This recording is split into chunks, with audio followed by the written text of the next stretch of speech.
as the Pharaoh's armies caught up to the Israelites by the banks of the Red Sea. I believe this reality hovered over the Red Sea and caused the parting of the Red Sea. The theory goes that the object's extraterrestrial propulsion system was what physically pushed the waters aside, allowing Moses and his followers safe passage. Then the Lord said to Moses, "Stretch out your hand over the sea, that the water may come back upon the Egyptians, upon their chariots, and upon their horsemen." If the parting of the Red Sea was done, as I believe it was, by some type of anti-gravitational force, the biblical people wouldn't have understood how to explain that, even if they saw it happening. But I think if modern people had been there to see the same thing occur, they might have given a technical review of what was going on rather than a supernatural review. Even after escaping the Egyptians, the biblical Israelites faced an arduous journey toward their promised land of milk and honey.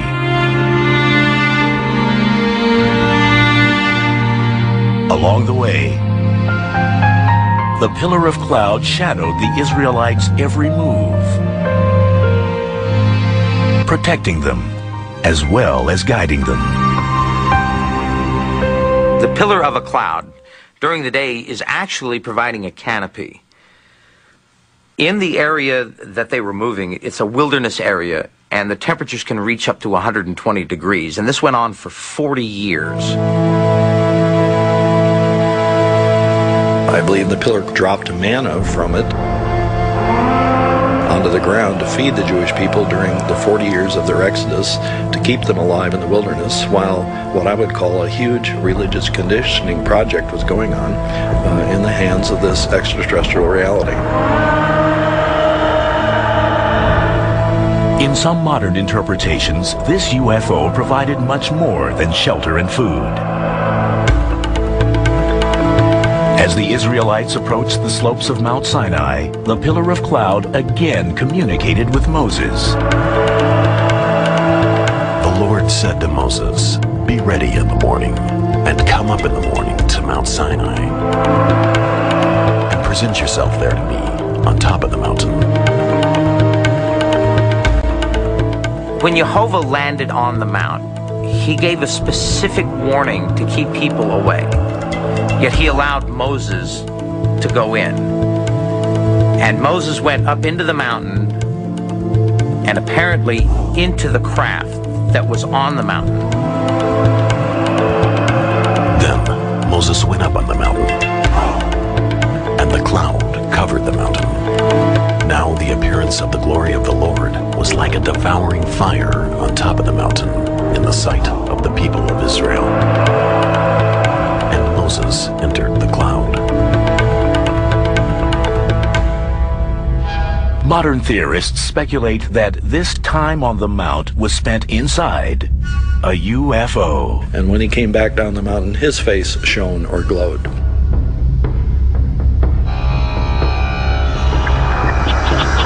The implication is that there's some type of energy transfer going on between human reality and this extraterrestrial reality. When Moses descended from Mount Sinai, in his hands were the 10 Commandments, the supreme guidelines for his people. And afterward, all the people of Israel came near, and he gave them in commandment all that the Lord had spoken with him in Mount Sinai.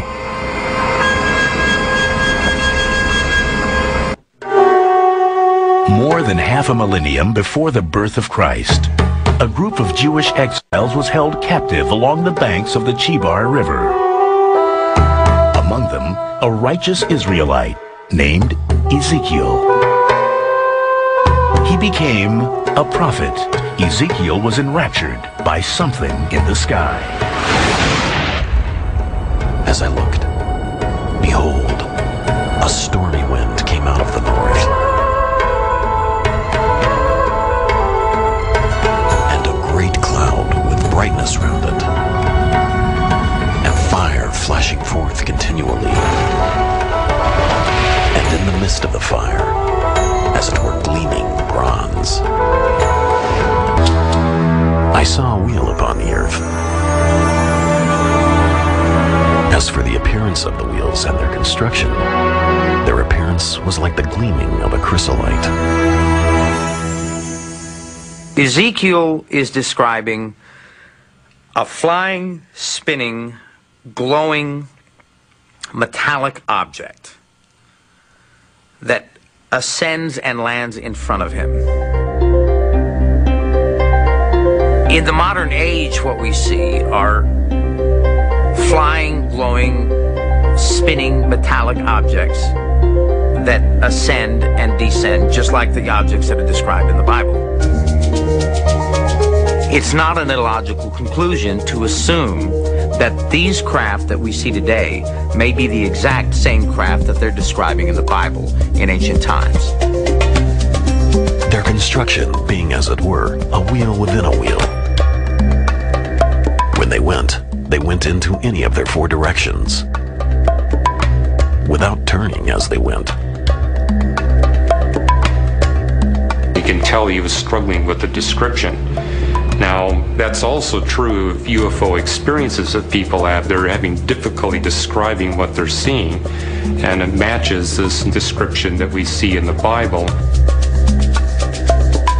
The four wheels had rims, and they had spokes, and their rims were full of eyes round about. What I believe he's talking about is devices, mechanical devices. And in the time that he was discussing this, there was nothing mechanical. The wheel was about the most sophisticated device that they had. When the wheels of Ezekiel hovered above him, he may have thought he was seeing a supernatural reality, but what if it was simply a high-tech reality? How do you tell the difference between the supernatural and the super-technological? The more highly technical a reality becomes, the more supernatural it seems. And from the midst of it came the likeness of four living creatures. Wherever their spirit would go, they went, and the wheels rose along with them. For the spirit of the living creatures was in the wheels. It describes an object that comes from the mountainside and actually disgorges some type of intelligent beings from its interior.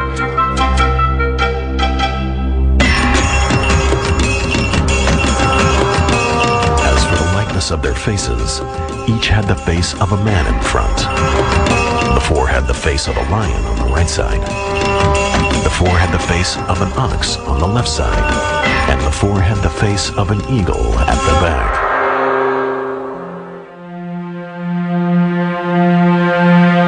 In his day and time, quite literally, there's nothing unnatural in the sky. There are no planes.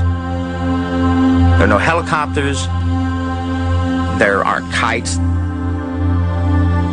there aren't even any balloons.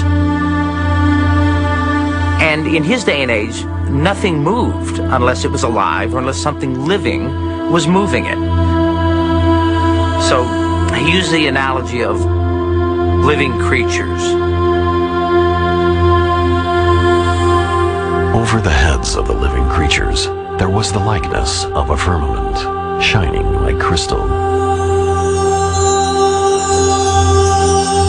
And when they went, I heard the sound of their wings, like the sound of many waters, like the thunder of the Almighty.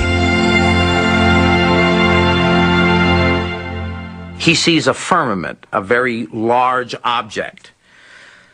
So many of the engineers that have looked at this verse believe that what he's talking about is actually landing gear. He describes lights running up and down them. He describes rings of flashing lights around them. And he speaks of a being coming out of the craft, coming out of the firmament above him and speaking to him.